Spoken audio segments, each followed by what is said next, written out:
Assalamualaikum warahmatullahi wabarakatuh. Halo teman-teman, selamat datang di tutorial Rekayasa Sistem Kerja dan Ergonomi. Sebelum kita memasuki ke dalam materi tutorial, alangkah baiknya jika kita berdoa terlebih dahulu. Berdoa dimulai. Selesai. Pada tutorial kali ini, kita akan membahas tentang Manual Material Handling atau yang biasa disebut dengan MMH. Manual Material Handling atau MMH dapat diaplikasikan dalam beberapa kegiatan. Salah satunya adalah lifting seperti pada GIF berikut.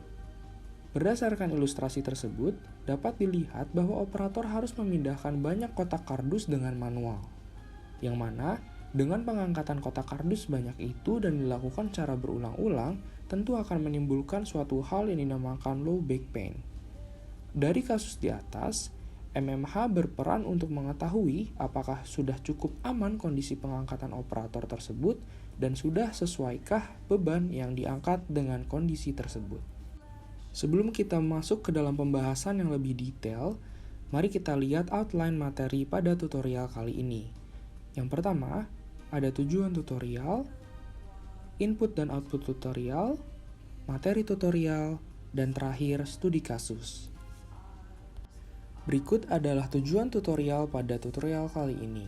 Yang pertama, praktikan mampu memahami tentang konsep manual material handling. Yang kedua, praktikan mampu mengetahui batas beban yang dapat diangkat oleh pekerja atau biasa disebut recommended weight limit. Yang ketiga, praktikan mampu mengetahui klasifikasi aktivitas atau lifting index manual material handling pada pekerja.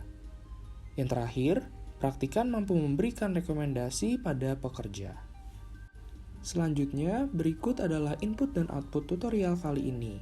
Bisa teman-teman lihat pada input akan ada 3 poin, yaitu data operator dan desain pengangkatan, video proses pengangkatan, dan yang terakhir foto hasil screen capture. Pada output terdapat 3 poin. Yang pertama, analisis recommended weight limit, lifting index pekerjaan awal dan usulan, rekomendasi perbaikan desain kerja. Berikut adalah definisi manual material handling oleh NIOSH.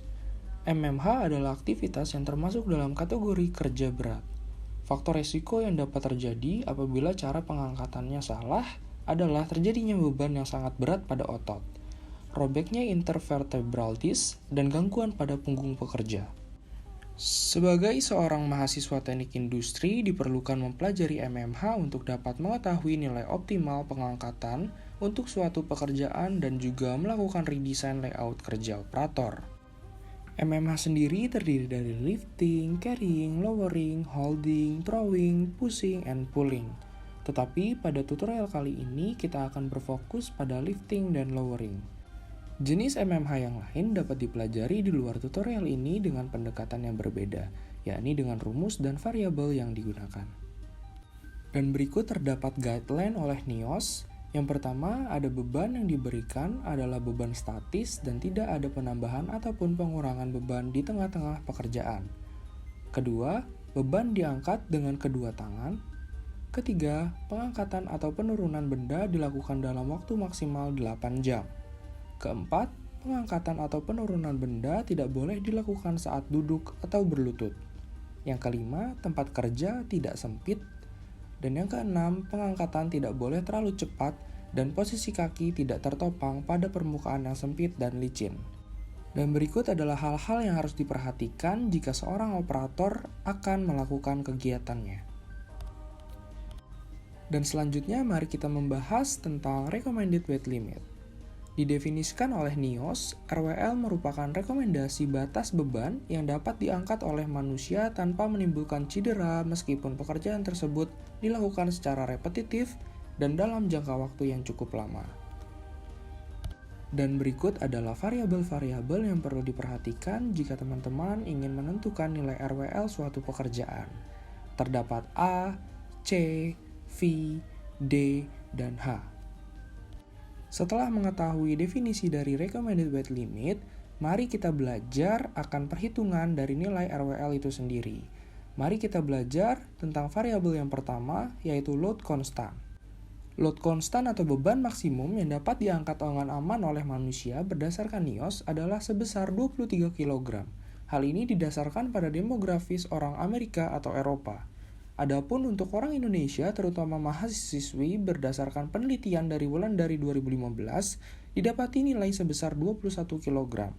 Nah, pada tutorial kali ini, kita akan tetap menggunakan beban atau LC sebagai standar orang Amerika, yaitu 23 kg guna linearitas dengan modul. Variabel yang kedua adalah horizontal multiplier, dengan H adalah jarak beban terhadap titik pusat tubuh. Horizontal dihitung dari titik pusat tubuh, mata kaki, ke titik tengah tangan pengangkatan. H yang digunakan minimal adalah 25 cm, karena sebagian besar benda yang lebih dekat dari ini tidak dapat diangkat tanpa mengalami gangguan dari perut. Variabel yang ketiga adalah vertical multiplier, di mana kita akan mengkali nilai 1 dikurang 0,00326 dengan nilai V dikurang 75 mutlak. Dengan V yaitu jarak beban terhadap lantai dalam sentimeter. Variabel yang keempat yaitu distance multiplier.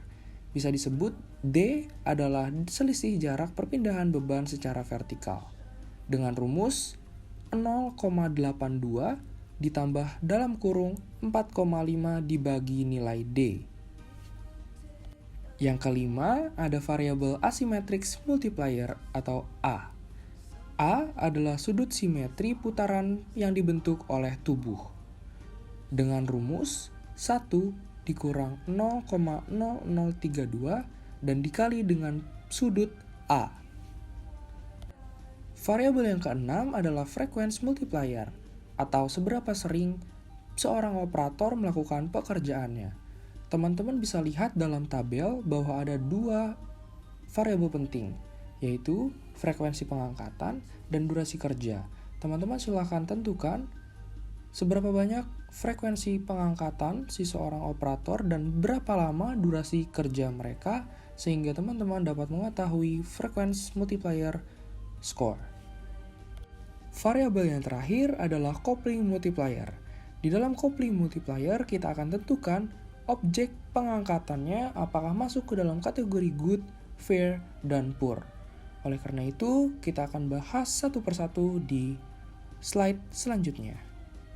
Untuk good kategori, coupling yang baik memiliki tempat pegangan yang bagus antara tangan dan objek tersebut akan didefinisikan sebagai good container coupling classification atau memiliki desain yang optimal. Dengan catatan, sebuah rancangan pegangan optimal mempunyai diameter 1,9 hingga 3,8 cm dan mempunyai panjang lebih dari sama dengan 11,5 cm dan memiliki toleransi lebih dari sama dengan 5 cm, berbentuk silindris dan permukaan yang halus dan tidak selip. Untuk objek yang tidak beraturan, yang tidak selalu dikemas seperti casting, stock, supply materials, dan lain-lain, harus memiliki grip yang nyaman dan mudah untuk menggenggamnya. Dan juga memiliki catatan, pekerja harus dapat menutupi seputar objek dengan tangannya tanpa menyebabkan deviasi pergelangan tangan yang berlebihan atau postur yang tidak lazim, dan genggamannya tidak memerlukan tenaga yang berlebihan. Selanjutnya kita masuk ke dalam pembahasan fair kategori. Coupling yang cukup atau fair didefinisikan dengan pegangan dengan rancangan yang kurang memiliki desain yang optimal. Dengan catatan, pekerja harus mampu menekuk jari-jarinya sekitar 90 derajat di bawah wadah, seperti yang diperlukan ketika mengangkat sebuah kotak dari lantai. Yang kedua, untuk suatu objek yang memiliki desain optimal, tapi tidak memiliki pegangan atau objek yang handle-nya terlepas, objek dapat dibawa dengan tangan yang berbentuk 90 derajat. Yang terakhir adalah poor kategori. Suatu objek yang memiliki rancangan yang kurang optimal atau bagian yang longgar atau objek besar yang tidak rata, sulit dipegang atau memiliki ujung yang tajam. Dengan catatan, sebuah wadah dianggap kurang optimal apabila mempunyai panjang depannya lebih dari sama dengan 40 cm, dengan tinggi lebih dari sama dengan 30 cm, mempunyai permukaan kasar dan slip, ujung yang tajam, pusat massa yang asimetris, isi yang tidak stabil, atau memerlukan penggunaan sarung tangan. Atau juga ketika kita mengangkat beban yang permukaannya tidak keras, semisal karung beras. Setelah mengetahui recommended weight limit, kita akan mengetahui apakah nilai beban yang diangkat oleh operator sudah sesuai dengan nilai aman dengan memperhitungkan faktor-faktor yang ada pada perhitungan RWL. Kita akan masuk kepada pembahasan lifting index. Hasil lifting index bisa kita dapatkan dengan membagi beban yang ada atau beban yang diangkat oleh operator dengan nilai recommended weight limit. Lalu, nilai RWL mana yang kita akan pakai? Yang kita akan pakai adalah nilai RWL yang terkecil sedari RWL origin atau RWL destination. Adapun klasifikasi yang bisa kita lihat pada slide, jika lifting index kurang dari sama dengan 1, maka aktivitas tersebut tidak mengandung resiko cedera tulang belakang.